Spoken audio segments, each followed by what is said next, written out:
السلام علیکم، میں ہوں اقرا اور آپ دیکھ رہے ہیں میرے یوٹیوب چینل اقرا راجپوت ناول دہلیز یار by Iqra Rajput episode number 45۔ روح میں شامل ہے فقط نس نس میں نہیں، وہ ایک شخص جو میری دسترس میں نہیں۔ حل یہی ہے کہ بھول جاؤں اسے، اور ایک یہی بات میرے بس میں نہیں۔ وہ آنکھیں بند کیے ہاتھ اٹھائے دعا گو تھا۔ جب اس نے دعا مکمل کرتے اپنی آنکھیں وہاں کی تو اس کی آنکھوں سے ایک موتی ٹوٹتا اس کے عارض پہ لڑکھڑایا تھا۔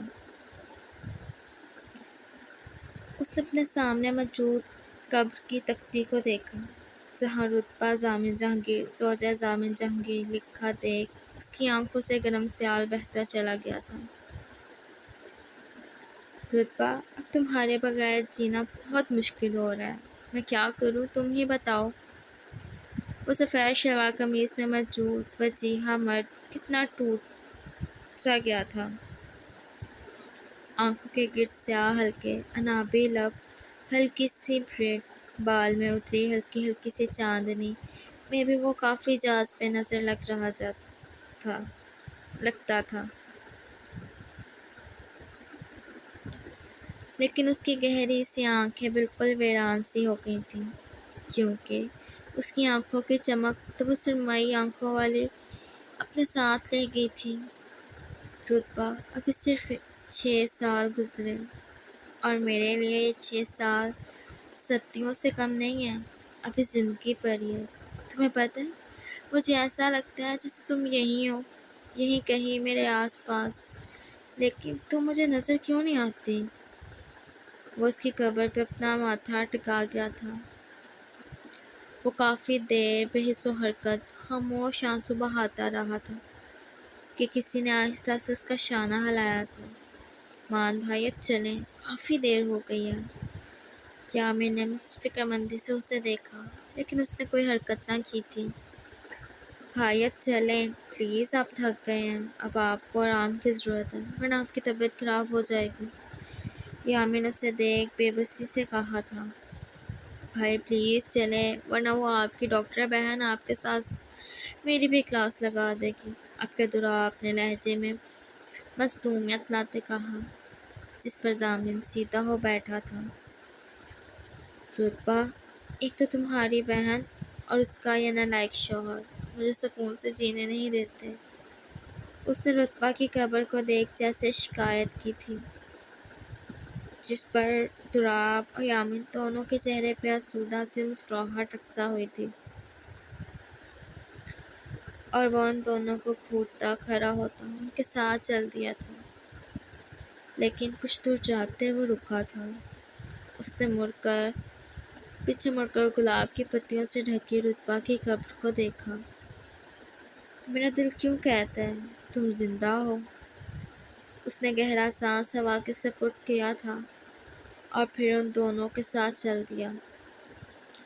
آج رتبہ کی برسی تھی، 6 سال گزر چکے تھے، اور ان 6 سالوں میں بہت کچھ بدلا تھا۔ تراب ماہنور کی اور یامین الشبہ کی شادی ہو چکی تھی۔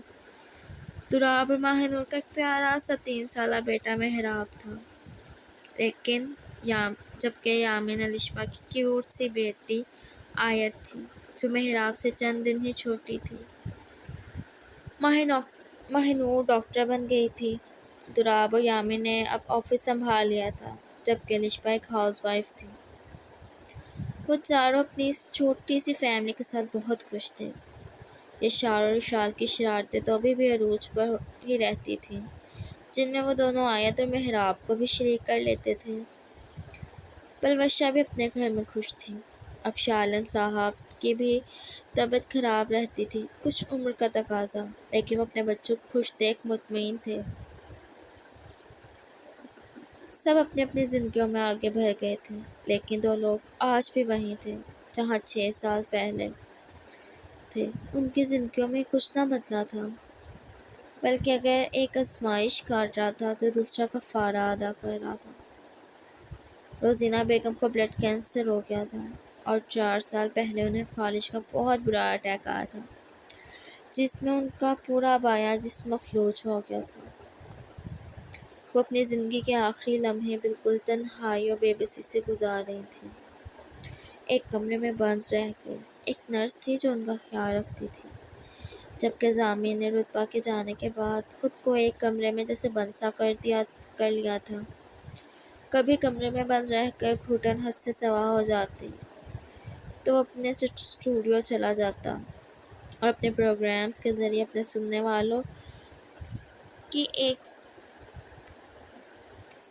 والوں کے ساتھ اپنا دل ہلکا کر لیتا تھا۔ اکثر وہ راتوں کو جاگتا رہتا، جس وجہ سے اس نے اینٹی ڈپریشن اور نیند کی ٹیبلٹس لینا شروع کر دی تھی، جس وجہ سے سب گھر والے اس کی حالت دیکھ کافی پریشان بھی تھے۔ سب چاہتے تھے کہ ضامن دوسری شادی کر لے، لیکن ضامن تھا جو اس بات کے لیے تیار ہی نہ تھا۔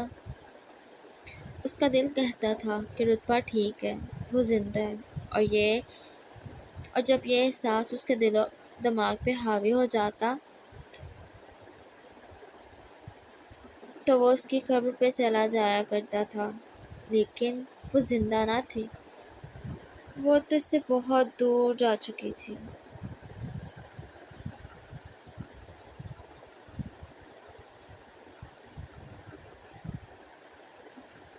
3 سال پہلے اسے نروس بریک ڈاؤن ہوا تھا۔ اس کے بعد سے اس کی طبیعت خراب سی رہنے لگ گئی تھی۔ اس کا چیک اپ، دوائیوں کا خیال سب ماہ نور ہی کرتی تھی۔ ماہ نور کو اپنا یہ بھائی بہت عزیز تھا، کیونکہ ضامن سے اس کی بہن جو محبت کرتی تھی، اور اس نے تو ضامن کو راتوں میں اپنی بہن کے لیے تڑپتے دیکھا تھا۔ ضامن نے بھی اب اسٹوڈیو جانا شروع کر دیا تھا۔ کبھی کبھی وہ لائیو پوڈ کاسٹ بھی کر لیا کرتا، لیکن زیادہ تر وہ اکیلے ہی ریڈیو شوز کرتا تھا۔ تمہارے بعد وحدانیت کی حد کر دی، پھر جتنے بھی محبتیں آئیں سب رد کر دی۔ لوگ کہتے ہیں کسی کے چلے جانے سے زندگی رک نہیں جاتی، لیکن کوئی یہ نہیں جانتا کہ لاکھوں کے آ جانے سے بھی اس ایک کی کمی پوری نہیں کی جا سکتی، اور رتبہ تمہاری کمی کوئی پوری نہیں کر سکتا۔ وہ اپنے کمرے میں موجود رتبہ کی تصاویر کے ساتھ اہم گفتگو تھا۔ یہ سچ تھا کہ ان 6 سالوں میں رتبہ کی جگہ کسی کو نہ دے سکا تھا، اور نہ ہی وہ دینا چاہتا تھا۔ وہ اس سے محبت کرتا تھا، اب سے نہیں بچپن سے، لیکن وہ اس کا یقین نہ کر سکا، جس کی سزا وہ پچھلے 6 سال سے کاٹ رہا تھا۔ اس نے گہرا سانس لیا، اور آج بھی اسے اس کمرے میں رتبہ کی خوشبو محسوس ہوئی تھی، جس پر اس کے لب آسودگی سے مسکرائے تھے۔ بھلے بابا دیتے اشمیاب دو مجھے میاب دو جے مجھے تن تر ہے۔ بھلے بابا دیکھیے اس محراب کو، یہ مجھے تنگ کر رہا ہے۔ وہ جو اپنی ہی سوچوں میں گم تھا، آیت آندھی طوفان بنے اس کے کمرے میں آئی تھی، جس پر وہ اس کی طرف متوجہ ہوا۔ کس نے تنگ کیا میری پرنسس کو؟ ضامن نے اسے اپنی گود میں اٹھاتے پیار سے پوچھا تھا۔ اشمیاب نے، اس محراب نے، آیت نے کمرے میں داخل ہوتے محراب کی طرف اشارہ کیا تھا،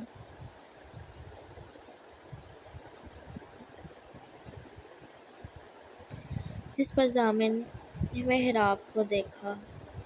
میں نے تو اسے تنگ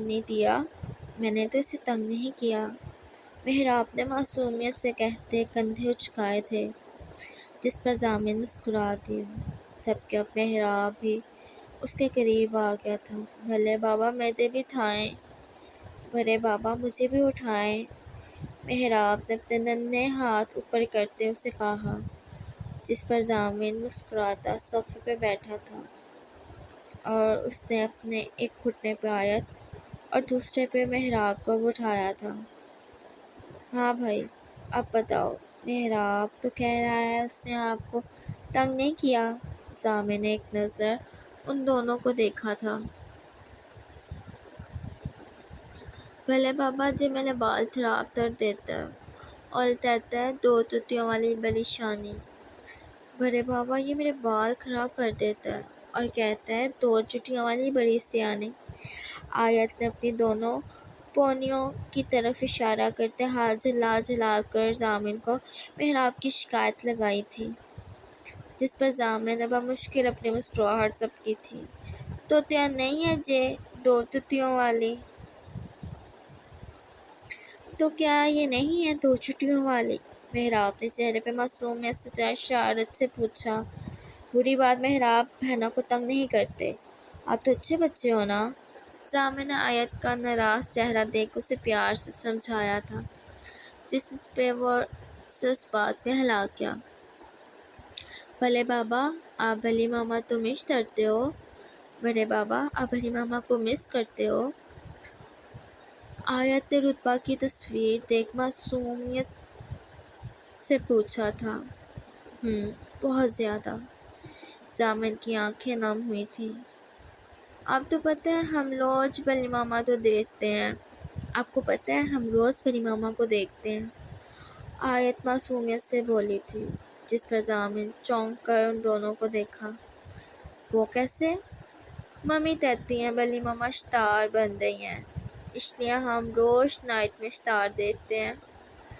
ممی کہتی ہیں بلی ماما اسٹار بن گئی ہیں، اس لیے ہم روز نائٹ میں اسٹار دیکھتے ہیں۔ محراب نے جیسے اس کی معلومات میں اضافہ کیا تھا، جس پر ضامن نم آنکھوں سے مسکراتا گہرا سانس لے کر رہ گیا تھا۔ یا اللہ تم دونوں یہاں ہو، میں تم دونوں کو پورے گھر میں ڈھونڈ کے تھک گئی ہوں، چلو شاباش جلدی سے آ کے کھانا کھاؤ۔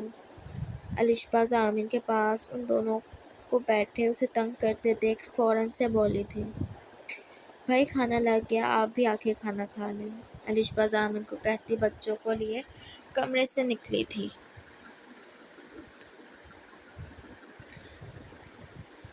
جس پر ضامن گہرا سانس ہوا میں خارج کرتا اٹھ کھڑا ہوا تھا۔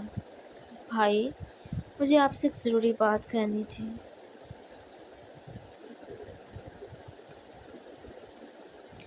وہ سب ڈائننگ ٹیبل پر موجود کھانا کھا رہے تھے جب یامن نے ضامن کو مخاطب کیا تھا۔ کہو۔ ضامن نے پانی کا گلاس اپنے لبوں سے لگاتے یامن کو دیکھا، جبکہ اب باقی سب نے بھی ان دونوں کو دیکھا۔ وہ آفس کے کام کی وجہ سے گلگت جانا ہے، تو آپ چلے جائیں گے؟ یامن نے ڈرتے ڈرتے اسے دیکھا تھا۔ کیا میرا جانا ضروری ہے؟ ضامن کا انداز پار تھا۔ وہ دراصل مجھے آفس میں کام ہے، اگر تراب یہاں ہوتا تو وہ چلا جاتا، لیکن اسے ابھی دبئی سے آنے میں 3-4 دن لگ جائیں گے، تو یامن نے قصداً بات ادھوری چھوڑی تھی۔ تو آپ چلے جائیں، اور میں نے انزا میں ایک گیسٹ ہاؤس بھی بک کر دیا ہے، آپ کچھ دن رک کر نیچر بھی انجوائے کر لیجیے گا، آپ کی صحت پہ اچھا اثر پڑے گا۔ ہاں مان بھائی، یامن بھائی ٹھیک کہہ رہے ہیں، آپ کا مائنڈ فریش ہو جائے گا، آپ کو جانا چاہیے۔ یامن کی بات سن ماہنور فوراً سے بولی تھی، جس پر ضامن نے ایک نظر ان دونوں کو دیکھا۔ میرے خیال سے یہ شار کو جانا چاہیے، ویسے بھی اس کا یونی کا آخری سال جا رہا ہے، اب اسے آفس جوائن کر لینا چاہیے۔ ضامن نے تحمل سے یہ شار کو دیکھتے کہا، اور اس اچانک حملے پہ یہ شار نے گڑبڑاتے معطل نظروں سے شاہ عالم صاحب کو دیکھا تھا، جس پہ وہ مسکرا دیے۔ یہ شار نہیں جائے گا، تم چپ چاپ اپنا سامان پیک کرو، شاہ عالم صاحب نے اسے گھورا تھا۔ لیکن دادا تم جا رہے ہو، بس یہ ہمارا حکم ہے، شاہ عالم صاحب نے اسے دیکھ سخت لہجے میں کہا تھا، اور ان گزشتہ سالوں میں کچھ زیادہ ہی آدم بازار سا ہو گیا تھا، اور یہ بات شاہ عالم صاحب کو ایک آنکھ نہ بھاتی تھی، اور وہ سڑک جھٹکتا اپنے کمرے کی طرف بھر گیا، کیونکہ اسے پتہ تھا کہ شاہ عالم صاحب اب کسی کی نہیں سنیں گے، لیکن وہ اس بات سے انجان تھا کہ قسمت اسے کس موڑ پہ لے جا رہی ہے۔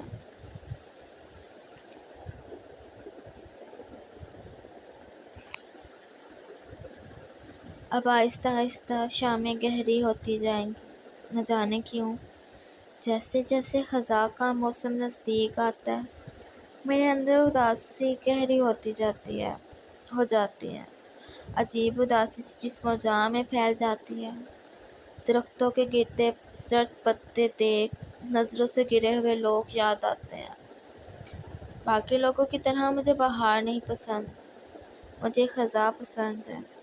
جب ہر طرف خاموشی چھا جاتی ہے، شام ہوتے ہی اپنے کمرے کی کھڑکی سے ان بھرے بھرے پہاڑوں پہ موجود ویران درختوں اور پرسکون ماحول کو دیکھنا بہت سکون دیتا ہے۔ اور کل اس کے ہاتھ سے چھوٹا ڈائری پہ گرا تھا۔ وہ جو اپنے دھیان میں کھڑکی کے پاس بیٹھی ڈائری لکھ رہی تھی، کھڑکی کھلی ہونے کی وجہ سے ایک سرد ہوا کا جھونکا اس کے چہرے کو چھوتا اسے کپکپانے پہ مجبور کر گیا تھا۔